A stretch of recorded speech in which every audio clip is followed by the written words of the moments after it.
அப்ப அந்த சண்ம மகரிஷியாகப்பட்டவர் சிறுநீராக அந்த மூத்திரத்தை இருந்ததுனாலதான் கடல் நீராகப்பட்டது உப்பு கைக்குதியா. நீங்க சமுத்திரம் சொன்னீங்க, அதுக்கு சொல்றேன். நான் என்ன கேட்டேன்? மாரியம்மனுக்கு ஏன் மாரியம்மன் பேர் தானே கேட்டேன். சொல்லுவனியா நானு எப்ப கார்ல போதா சொல்லுவேன்ல. ஏன்னா இதை சொல்லக்கூடியவர் அதை சொல்ல மாட்டேனா? சொல்லுங்க. சொல்லுவேனா? மிரட்டுற நீ என்ன? ஏன்னா நீ கேட்டா நான் சொல்லணுமா? சொல்லித்தான். இடம் எங்க இடம் வந்தது நீங்க, நாங்க கேட்கறதுக்கு நீங்க பதில் சொல்லிட்டு. இடம் உங்க இடம். ஆமா, வந்திருக்கிறது நானு. அப்ப நீங்க கேட்கக்கூடிய கேள்விகளுக்கெல்லாம் பதில நான் சொல்லணும். சொல்லித்தான். உண்மைதான். அப்ப என்கிட்ட நீங்க கேள்வி கேட்டீங்கல்ல, அப்ப நான் உங்கள்ட்ட கேள்வி கேட்பேன்ல. என்ன வேணாலும் கேளுங்க. என்ன வேணாலும். நான் 8 அடி வாஞ்சேன், என் மாணவ செல்வங்கள் 16 அடி பாய் வாங்க. ஆனா எதுக்கு பாயிறாங்கன்னே அவங்களுக்கு தெரியாது. கேளுங்க, என்னனாலும் கேளுங்க. கேட்கிற கேள்விக்கு பதில் சொல்லாட்டி சுட்டு போடுங்க. என்ன வேணாலும். துப்பாக்கிட்ட சுடவா? கங்கை கொண்டு போய் சுட வச்சு. அனைத்து ஆலயங்களிலும் அபிஷேகமாகப்பட்டது நடக்கும். அபிஷேகம் அபிஷேகம் நடக்கும். ஆனா ஒரே ஒரு அம்மன் ஆலயத்துல மட்டும் அபிஷேகம் நடக்காது. சொல்லுங்க. நீங்க கேட்ட கேள்விக்கு பதில நான் சொல்றேன். ஒரு வாரத்துல பட்டனை அடிச்சு விட, நமக்கு நேரம் ஆச்சு, கிளம்புவோம். அபிஷேகம் என்பது ஆலயங்களிலே அனுதினம் நடக்கக்கூடியது. ஆமா. என்னடா அவர் என்னடா கேட்டாரு? அபிஷேகம் எல்லா ஆலயத்திலும் நடக்கும், ஒரு ஆலயத்தில் நடக்கல. அது என்ன ஆலயம்னா அங்கிட்டு இங்கிட்டு இந்த ஆலயம் அந்த ஆலயம்னு முடிச்சு விடு. பெரிய பற்றி மன்றம் பாப்பையா, சாலம் பாப்பையா பேரே, என்ன நடந்துச்சு அதை சொல்லிட்டு வா. குறும்பி தெரிச்சு போ. என்னையா புதுசா ஒரு சத்தம் கேக்குறியா? அவ ஐயாவுக்கு நீர்மலை எடுத்து வரையா. என்ன பதனின்னு சத்தம்? போதும்பா, 20 ரூபா தரேன். யாரு? இப்ப 20 ரூபா சம்பளத்துக்கு வந்திருக்கேன். போங்க பாப்புலு, அந்த முச்சேந்தில உடைச்சிட்டு வாங்க. 20 ரூபாய்க்கு தூக்கிட்டு வந்திருக்கேன். நாசமா போ. இதே போல பாத்தீங்கன்னா அன்னதினமும் ஏன்னா இப்ப வந்தான் பாத்தீங்களா பையன்? எப்படி வந்தா? ஒரு குடத்துல தண்ணி கொண்டு வந்தா. அதே போல பச்சை மண் எடுத்து என்ன கேட்ட? நீ லூசா? மாரியம்மன் கட்டது எப்படி உருவாச்சுன்னு கேட்டேன். அபிஷேகம் அபிஷேகம் நாளைக்கு ஊருக்கார என்ன நினைப்பாங்க? ஒண்ணும் தெரியாதவங்களை கூட்டு வந்துட்டான்னு சொல்லிடக்கூடாது. சொல்லி நான் வந்து ஏற்கனவே நீங்க சொல்றீங்களா? சொல்லியா நான் நிறுத்திக்கிறேன். சொல்லியா? நான் சொல்லவே இல்ல. சொல்லுங்க. சும்மா கிடையாது. சொல்லியா? நீங்க 8 வருஷத்துக்கு முன்னாடியே 8500 ரூபாய்க்கு புக் வாங்கி படிச்சிருக்கேன். என்ன புக்கு? 8 வருஷம். சமையல் குறிப்பு. ரசம் வைப்பது எப்படி? புக்கு. ரசம் வைக்கிறது. நான் கேட்ட கேள்வி என்னையா? என்னது? அபிஷேகமே இல்லாத ஆலயம் என்னன்னு கேட்டேன். அபிஷேகம் இல்லாத ஆலயம் என்ன ஆலயம்? ஆமா. ஏன்னா மாரியம்மன், மடப்புறம் காளியம்மன், தாயமங்கலம் முத்துமாரி, ஆமா இருக்காங்கல்ல, சந்தன மாரியம்மா இருக்காங்கய்யா. அதே போல இந்த காரமோட மக்களை எல்லாம் காத்து அருளக்கூடிய முத்துமாரியம்மா. முத்துமாரியம்மா. ஆமா. 18ஆம் படி கருப்பசாமி அழகர் மலையில இருக்கான் இல்லையா? தம்பி நீங்க என்ன கண்டேட்டா? மினி பஸ் ஓட்டையெல்லாம் எல்லா ஸ்டாப்பில் நின்று போக. அவர் என்னடா கேட்டாரு? ஒரு ஆலயத்தில் மட்டும் அபிஷேகம் நடக்காத ஊரு என்ன ஊரு? அதை மட்டும் சொல்லு ப்ளீஸ். ப்ளீஸ் பாண்டி. ஆலயங்கள் தோறும் 6 கால பூஜைகள் ஆமையா நடக்கும்ல? நடக்கும். ஆமா. ஆனால் ஆலயத்திலேயே அபிஷேகமே நடக்காத ஒரு ஆலயம். ஆமா, அதைத்தானே கேள்வியா கேட்க. அது என்ன ஆலயம்? என்னையா இது கொடுமையா இருக்கு அப்படிங்கறது தானே கேக்குறியா? ஆமா, எதத்தாயா கேட்டேன். இப்ப சொல்றேன், சொல்லுங்க. அபிஷேகங்களே நடக்காத ஆலயம். ஆமா. ஆந்திரா மாநிலத்திலேயே. உண்மையத்தான் சொல்றியா? எனக்கு படபடம் இருக்கதா? இதெல்லாம் நான் உங்களுக்கு சொல்லிக் கொடுக்கவே இல்லையே. சொந்தமா சுய அறிவுல பேசிக்கிட்டு இருக்கேன். ஆந்திராவிலேயே. சரி. ஆந்திராவிலிருந்து ஒரு 2 கிலோமீட்டர் தொலைவிலே உள்ள சரி கருப்பாயூரன் என்ற ஊரிலே. ஆந்திராவில் கருப்பாய் அவன் ஆந்திராவில் காராம்படைன்னு கூட சொல்லுவேன். நம்பு இல்லைன்னா சம்பளம் ஓன் தலையில் விழுந்துடுறேன். அதானே அங்கே என்னப்போ கருப்பாயூரணி பக்கத்தில் பாண்டி கோயில் இருக்கணுமே. அந்த பாண்டி கோயில் அருகாமையிலேயே இருக்கக்கூடியது ரிங் ரோடு. சரி. ரிங் ரோட்ல இருந்து 13 ரூபா சார்ஜ் மேலூர். ஆந்திராவில் இருக்கு. சரியா? அந்த 13 ரூபா சார்ஜ் மேலூர்ல இருந்து 27 ரூபா டிக்கெட் எடுத்தோம்னா கர்நாடகா வந்துடும். எங்க மேலூர்ல இருந்து? ஆமா. சரி. கர்நாடகா வந்தது, அங்க ஒரு கல்லு குமி ஒண்ணு கிடக்கும். என்னையா கிடக்கும்? சல்லிக்கல் கொட்டியிருப்பாங்க. சல்லிக்கல்லு கொட்டி இருப்பாங்க. பார்த்துட்டு வந்தவன், எனக்கு தெரியாதா? சரி, எது கொட்டி இருக்காங்க? சல்லிக்கல் ஆலயத்திலே ஒரு சைடு ஒரு பக்கமாக காம்பவுண்டு செவர் எழுப்புவதற்காக. அந்த ஆலயத்துல சல்லிக்கல்லே காம்பவுண்ட் செவர் எழுப்புவாங்க. சின்ன பையன் சொல்றேன், பேசாம இரு அஜித். நீ சொல்லுங்க. அந்த ஆலயத்திலே கொட்டி இருக்காரு. சரி. அந்த ஆலயம் பேரு? ஆலயத்துக்கு பேரு என்னவென்றால், அந்த ஆலயமே இப்ப தாயே கட்டுறாங்க. அதை போய் இப்ப போய் கேட்கிறாரு. இல்லையா, ஆலயம் ஆலயமே இப்பதான் கட்டுறாங்களா, அதை போய் என்கிட்ட கேட்கிற? அதே உண்மை. அவன் விளையாட்டு வாக்கில் பேசி விட்டேன். ஆமா, இருந்தாலும் நீங்க கேட்டதை நான் சொல்லணும் இல்லையா? என்ன கேட்டேன் நான்? மாரியம்மனாகப்பட்டது எப்படி உருவாச்சு? பெண்களுக்கெல்லாம் தெரியணும். ரத்தின சுருக்கமாக சொல்லுகிறேன். ரத்தனம் வேணாம், அவன் நமக்கு ஆகாது பங்கு. இல்லைங்க, சுருக்கமாக. அப்போ அந்த ரேணுகா தேவியாகப்பட்டவள் மாயை என்று சொல்லக்கூடியவர் அற்புதமான ஒரு ஆடவரை பார்க்க, அந்த மண்பானையாகப்பட்டது என்ன செய்கிறது? உடைந்து விடுகிறது. அப்ப உடைந்து விட்ட பொழுது என்ன ஆகுது? கணவனிடத்தில் போய் கூறுகிறார், எப்பயும் நீங்க வந்து தண்ணியோட வரவு இல்லாம எனக்கு வெறுங்கையோட வர காரணம் என்ன அப்படின்னு கேட்கும் பொழுது, அழகான ஒரு ஆடவர், மாயை ஒன்று கண்டேன், மாயை ஒன்று கண்டவுடன் அந்த மண்பானையாகப்பட்டது உடைந்து விட்டது அப்படின்னு சொல்ல. அப்போ கணவனாகப்பட்டவர் சொல்லுகிறார், என்ன சொல்றாரு? பதிவிரத தன்மை இழந்து விட்டாய், எமக்கு நீ தீங்கு இழைத்து விட்டாய் அப்படின்னு சொல்ல. அப்படி சொன்ன உடனே என்ன ஆகுது? 4 மகன்களை கூப்பிடுறான். கூப்பிட்ட உடனே, மகனே, உன் தாயாகப்பட்டவள் கற்பத்தன்மை இழந்து விட்டாள் அப்படின்னு சொல்ல. அப்ப என்ன பண்ணணும்? கற்பத்தன்மை இழந்து விட்டா அவர்களை நான் என்ன பண்ணணும் அப்படின்னு அந்த 4 கேட்க, அவளுடைய சிரமாகப்பட்டதை வெட்டணும், தலையை வெட்டணும். பெத்தவ தலையை யாருனாவது வெட்டுவானா? வெட்ட மாட்டா. பெத்தவக தலைய என்ன பண்ண மாட்டாங்க, யாரும் வெட்ட மாட்டாங்க. அப்பதே பரசுராமனாகப்பட்டவன் வருகிறான் கோடாலியோட. அப்ப சொல்றார், யாரு? ஜமதக்கனி முனிவராகப்பட்டவர் சொல்லுகிறார். என்ன சொல்றாரு? என்னையா பதில் தெரிஞ்சிருச்சா? என்ன எல்லாத்துக்கும் தலையாட்டிக்கிட்டு இருக்காரு ஐயா?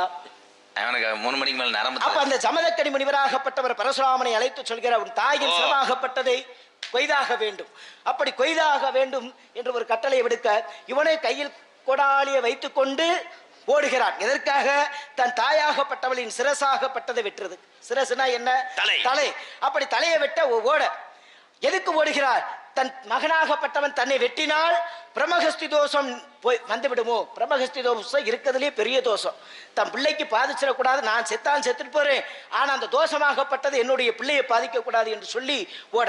அப்படி ஓடி வருகிற பொழுது அந்த ஒரு ஏகாளி பெண்ணை பார்க்கிறார். அவள் இடத்தில் நடக்கக்கூடிய அனைத்து விஷயங்களையும் கூற, அவளோ அவளுக்கு அடைக்கலம் கொடுக்க என்ன பண்ணுகிறார்? தலையை வெட்ட போகின்ற பொழுது ஏகாளி பெண்ணாகப்பட்டவள் குறுக்க வந்து விடுகிறார். குறுக்க வந்தவுடனே என்ன ஆகுது? 2 தலைகளை வெட்டு விடுகிறார். 2 தலையும் வெட்டி விட்டு போய் சொல்றான். யாருக்கிட்ட? ஜமதக்கனி முனிவர். அப்பா, நீங்க சொன்ன கட்டளையை நான் நிறைவேற்றிட்டேன். தாயினுடைய சிரமாகப்பட்டதை வெட்டணும்னு சொன்னீங்க, வெட்டிட்டேன். அதில் மட்டுமல்லாமல் என் தாயாகப்பட்டவளுக்கு அடைக்கலம் கொடுத்த அந்த ஏகாளி பெண்ணின் தலையையும் வெட்டி விட்டேன் அப்படின்ட்டு. சரியா, உனக்கு என்ன வர வேணும் கேளு, நான் தர்றேன்னு சொல்லி யாரு கேட்கிறாரு? அந்த ஜமதக்கனி முனிவராகப்பட்டவர் கேட்கிறார். அப்படி கேட்டவனே என்ன ஆகுது? என்னதான் இருந்தால் தாயினுடைய பாசம் யாரை தாங்க விடும்? இவனே கேட்கிறேன், எனக்கு எங்க அம்மா மறுபடியும் வேணும் அப்படின்ற. அப்ப கமண்டலத்தில் உள்ள நீரை எடுத்து இந்த நீராகப்பட்டதை கொண்டு போய் தொழிற்சேனா என்னாகும்? அந்த சிரமாகப்பட்டது உடலோடு ஒட்டிடும். இவ வேகமா வர்றா. வேகமா வந்து என்ன பண்ணிக்கிறான்? அந்த நீராகப்பட்டதா அவசரத்துல தொழிச்சிடறான். தொழிச்சதுனால என்ன ஆகுது? மாத்தி மாத்தி தொழிக்க. அப்ப ஏகாலித்த பெண்ணுடைய தலையும் ரேணுகாதேவி உடம்பும் ஒட்டி விடுகிறது. அதே போல ரேணுகாதேவி என்று சொல்லக்கூடியவள் தலையும் அந்த ஏகாளி பெண்ணுடைய உடம்பாகப்பட்டதும் ஒட்டி விடுகிறது. அப்படி அந்த மண்டையாகப்பட்டது மண்டையில் கிடந்ததனால் மண்டையம்மனும் காலப்போக்கில் மண்டையம் என்ற வார்த்தை மந்தையம்மனாக மாறியது. 2ம் மாறி மாறி ஒட்டிய காரணத்தினால் மாரியம்மன் என்ற ஒரு பெயர் உருவாச்சு. இது எங்க நடந்தது அப்படின்னு பார்த்தீங்கன்னா பரசுராமன் கதையில் நடந்த ஒரு சம்பவம். நீங்க கேட்ட கேள்விக்கு பதிலுங்க. பாமர மக்களுக்கு போய் சேர்ற மாதிரி பேச சொன்னா நீ என்னையா அது ரேஷன் கடைக்கு ஆள் எடுத்தது மாதிரி இரியா? மாரியம்மன் உருவாக காரணம் மாறி மாறி தலையை ஒட்டப்பட்டதனால் மாரியம்மன் என்று உருவானால்னா முடிஞ்சு. ஆமா, பரசுராமன் போனேன், இவங்கிட்ட விழுந்து அறுவாலை சாண உடிச்சாக்கி தலகால புரியாம என்னங்க ஆகும்? புரியாது இல்லையா?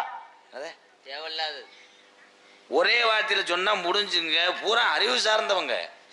உண்மை. உங்களுக்கு புரியாதப்பா? அறிவு சார்ந்தவர்களாக இருக்கின்ற தலையை மாறி மாறி ஒட்ட வைத்ததுனால அவளுக்கு பேர் மாரியம்மா. மாரியம்மன். மாரியம்மா யாரு? எங்க இதை நீ நினைச்சு பார்க்கல? இல்ல நீ மாரியம்மன் ஆகப்பட்டவள் யாரு யாரு அப்படின்னு பாத்தீங்கன்னா ரேணுகா தேவி ஆகப்பட்டவள் தாங்க மாரியம்மனாக. ரேணுகா தேவி யாரு? பரசுராமனுக்கு தாயாகப்பட்டவள். ஒரே ஒரு விஷயம் சொல்லுங்க. பார்வதனுடைய அவதாரம் தான் இந்த சாமியல்புரம். ஆமா, சிவனுடைய மனைவி பார்வதி. பார்வதனுடைய உருவந்தான் இந்த மாரியம்மா, காளியம்மா, மந்தையம்மா, அத்தனை தெய்வமும் அவளுடைய அவதாரம். பரசுராம மொட்டாட்டி, பொன்னிச்சாமி மொட்டாட்டிலாம் இங்க சொல்லிக்கிட்டு இருக்காது அஜித்.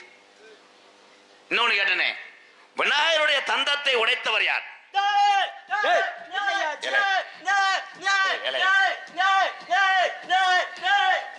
உலகத்திலேயே பிள்ளையாருக்கு சாமி அன்னைக்கு நான் இலை பிள்ளையார் இந்த காலத்துல ஆடினாரு. விநாயக பெருமானுக்கு தந்தம் எப்படி உடைஞ்சது? மகாபாரதத்தை யாருக்கு எழுதியது? பேனா. யார் எழுதியது? கம்பர். கம்பராகப்பட்டவர் எழுதினாங்க. எதை எழுதினாங்க? அதே எழுதிட்டால. நீ உண்மையில லூசா? எங்க மகாபாரதத்தை எழுதுனது யாருன்னு கேட்ட கம்பர்ன்ட்டு. யார் எழுதுனா என்ன? அப்ப என்ன நக்கல் பண்றியா? மகாபாரதத்தை எழுதினது யாரையா சொல்லியா வாயா? இவன்ட்டியா கேட்ட? பொலந்து ஓச்சு. மகாபாரதத்தை ஆரம்ப கால என்னடா நீங்க பேசிக்கிட்டு இருங்க. நான் இடையமல்ல போய் உங்களுக்கு டீயும் போண்டா அப்போ வாங்கிட்டு கட்டிட்டு வரேன். ஏன்னா இப்போதைக்கு 2 பேரும் முடிய மாட்டீங்க. இப்போத்தே மகாபாரதம் ஆரம்பிச்சிருக்கேன்.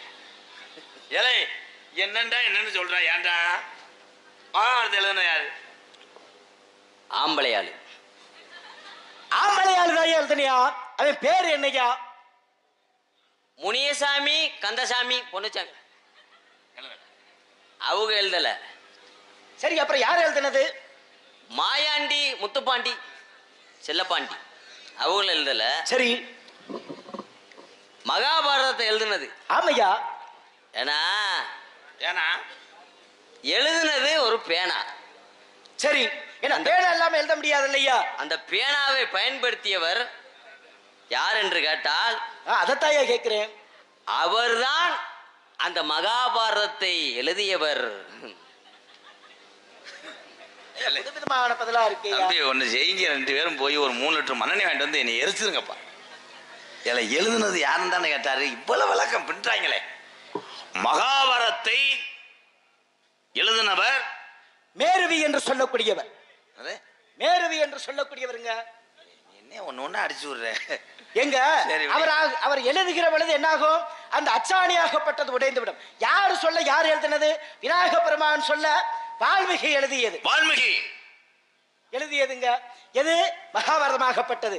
அப்படி அந்த அச்சாகப்பட்டது உடைந்து விட்ட காரணத்தினால்தான் விநாயக பெருமான் என்ன செய்வார்? அச்சா ஒடியல, எழுத்தாணி ஒடிந்ததனால் தொடர்ந்து எழுத வேண்டும் என்பதற்காக விநாயக பெருமானுடைய தந்தத்தை உடைத்து எழுதினார்.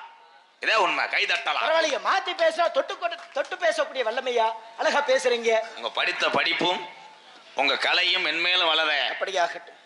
போட்டிருக்க வேஷம் சாமியார் வேஷம். வாழ்த்தாட்டாலும் எம்கேஆர் வணங்குறேன். அப்படியாகட்டும். நன்றி. உண்மையிலேயே எத்தனையோ பேர்களுக்கு பாடம் சொல்லி கொடுக்கக்கூடிய ஆசிரியர் பெருந்தகை பெற்ற தாய் தகப்பனுக்கு சமம் என்பதை அறிவு சார்ந்த ஒரு நல்ல ஒரு கஷ்டப்பட்ட குடும்பத்தில் பிறந்து ஒரு காலேஜில் ஒரு ப்ரொஃபஸராக இருந்து இரவு நேரத்திலே நாடக கலையிலையும் நாரதர் வேடமிட்டு பேர் வாங்குறேன் என்றார். இப்படி ஒரு தம்பியை நான் நின்றுதான் பார்க்கிறேன். நன்றி நன்றி நன்றி. ஏன்னா அருமை சகோதரர் எம்கேஆர் அண்ணன் நினைச்சிருந்தா என்ன பண்ணி இருக்கலாம்? புடுங்கி இருக்கலாம். இந்த இடத்துல நாங்க வளர்ந்திருக்க முடியாது. ஏன் நீ என்ன முளைப்பாரியா? எங்க இந்த இடத்துக்கு வந்து நாங்க நிக்க முடியாது. அம்மா அண்ணனாகப்பட்டவர்கள் நீங்க நான் உடைச்சு வச்சிருவேன். ஏன்னா வரக்கூடிய நாடக கலைஞர்களை வளர்த்து விடக்கூடிய தன்மை படைத்தவர் அருமை சகோதரர். அது மட்டுமல்லாமல் நாங்க எவ்வளவுதான் மாத்தி பேசினாலும் சரியான வழியில் கூட்டி செல்லக்கூடியவர். ஏன்னா எத்தனையோ நடிகர்களும் பார்த்தது உண்டு. ஏன்னா மதுரையில எல்லாம் பார்த்தீங்கன்னா 10 நாடகம் ஆடுனா மண்டக்கணம் வந்துடும். உண்மையிலேயே சொல்றேன், மண்டக்கணம் இல்லாமல் பெருந்தன்மையோடு செயல்படக்கூடிய சகோதரர் யார் அப்படின்னு பார்த்தீங்கன்னா உண்மையிலேயே அருமை அண்ணன் ராதாகிருஷ்ணன் அவர்கள் தான். எனக்கு வாய்ப்பினை வழங்கி அருமை அண்ணன் அவர்களின் பொற்பாதம் தொட்டு இருந்து நன்றியை தெரிவித்துக் கொள்கிறேன். சரியா? நல்லா பேசுனீங்க. நீங்க யாரு? இது தெரியாம தேவை நேரம் பேசியிருந்தியா? ஆமா, இடத்துக்கு நான் புதுசு இல்லையா, நீங்க யாருன்றது எனக்கு தெரிய வேணாமா? இன்னும் கொஞ்ச நேரத்துல என்ன யாருன்னு கேளு, அப்ப தெரியும் சம்பளம் கொடுக்கும் போது. இல்லைங்க, இப்ப யாருன்னு கேட்டேன். சொல்லுங்க. அதெல்லாம் வரதான் சொல்லுவார், சின்ன சின்ன விஷயம்லாம். ஐயா என்னய்யா? தம்பி கார்ல வர்றேன்னு நினைக்கிறீங்களா, இங்கேயே பிரயத்திங்க நினைக்கிறீங்களா? தம்பி சொட்டே ஒடிச்சே வருவேன். ரொம்ப அகராதி மயிரா பேசக்கூடாது. அவர் எவ்வளவு ஒரு ஆளு. ப்ரொபோசனா யாரு புருஷன்? ப்ரொபோசர் போனே சரி புருஷனா? டக்குன்னு சொல்லுங்க அதை யாருன்னு. என்ன கேட்டீங்க? யாரையா நீங்க? அதான வந்து டைலாக் வரல. யார் ஆ, அப்படின்னா அண்ணன் தம்பி 7 பேருங்க. அண்ணன் தம்பி 7 பேர். சரி, நீங்க யாருயா? நானும் எங்க அப்பனுக்கு எங்க ஆத்தாளுக்கு புள்ள. என்ன, ஆத்தாவுக்கு அப்பனுக்கு பெத்தாவே புள்ள. நான் தான் மூத்தவன். சரி எனக்கு நேர இளையவன் சரி. மச்சான். இதுக்கு முன்னாடி ஒருத்தன் வந்துட்டு போனானுயா. அவன் என்ன சொல்றேன் புரிஞ்சு போயிரியா? உனக்கு வேற இளையவே நானு, நான் உனக்கு என்ன வேணும்? மச்சனே. என்னையா கொடுமை? 2 பேரும் ஒரே உம்பளை. அண்ணன் அண்ணன் தம்பி தான். அண்ணன் தம்பி தான். அண்ணன் தம்பி தான். சரி அண்ணன் தம்பி தான். நான் வந்து எங்க அத்தை மகளை கட்டுனேன். சரி. இடையில இவே லைன் அடிச்சிட்டேன். அத அப்ப நீ ஒழுங்கா இல்லைன்னு அர்த்தம் ஐயா. ஏன் நீ சரியா இருந்தா ஏன்? ஐயா, அண்ணன் தம்பிக்குள்ள 1000 இருக்கும். சரி அதெல்லாம் வந்து எங்க குடும்ப சண்டையை பல மறுபடியும் கிளப்பி. சரி, இவர் 2வது உள்ளது. இவன் யாருயா? இதேங்க நம்ம காங்கிரட்டுக்கு தண்ணி ஊத்துற ட்ரம். இவன் தாங்க இளையவன். இளையவன் கடைக்குட்டி. கடைக்குட்டி. ஆ. என்ன இவன் பேரு குட்டே. அழகான பேரு. ஆமாங்க. உண்மையிலேயே ஒரு 3 நாட்களுக்கு முன்னாடிதான் தம்பியை நான் காணொளி மூலம் பார்த்தேன்.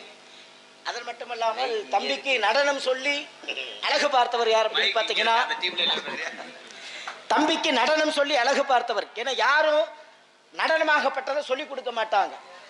அழகான முறையில் நடனம் சொல்லி கொடுத்து புரைகளை எல்லாம் மாற்றி சொல்லி கொடுத்துக்கிட்டு இருந்தாரு. உண்மையிலேயே பாராட்டக்கூடிய விஷயம். இருந்தாலும் தம்பி, உங்க தம்பி கடைசி போய் தம்பிதான் உள்ள ஏதோ சத்தம் கேட்டு செய்யா. வாயா, நீ வந்து சொல்லியா. உள்ள யாரு? பொம்பளை ஆளு. யோ, பொம்பளை ஆளுதாயா. உனக்கு என்னையா வேணும்? மதினி வேணும். யோ, என்னையா மதினியா? அவன் பாலுகுடி மறக்கல. ஓ, சரியா தானே சொல்றாரு. அதே பிள்ளை அப்ப மிரண்டு உங்க மனைவி, ஏன்னா உங்க தம்பி, உங்களுடைய மனைவி அவனுக்கு என்ன வேணும்? மதினி தானே வேணும். இல்ல, பெரியம்மா வேணும். இது என்னையா புதுமுறையா இருக்கு? ஏய், அதுதானே உலகத்தையே தெரியும். அப்புறம் ஏயா ஓட்டுக்கு நீயா வாயில ஏற? சரியா, உள்ள ஏதோ ஒரு சத்தம். அதத்தான் அப்ப சொன்னேன். என்னையா? மறுபடியும் கேட்க கூடாது என்கிட்ட. தம்பி, உங்க உடம்புக்கு இவ்வளவு கோவம் ஆகாது. போடி போடி அந்த பிஸ்கட்டை சாப்பிடுவ. ஓடு. வாமாப்புல இருக்கு. ஏ, இது என்ன முறைகட்ட குடும்பமா இருக்குமோ? மாமாப்புல இருக்கியா? அண்ணன்றியா இப்ப மாப்பிள்ள? என் தங்கச்சி வள்ளி இருக்கு. அவளை நான் சந்திக்கலாமா? அதுக்கு முன்னாடி எங்க ஆள் வர சொல்லி நான் செய்கிறேன். வர சொல்லுங்க. போங்க சாமி. கோய்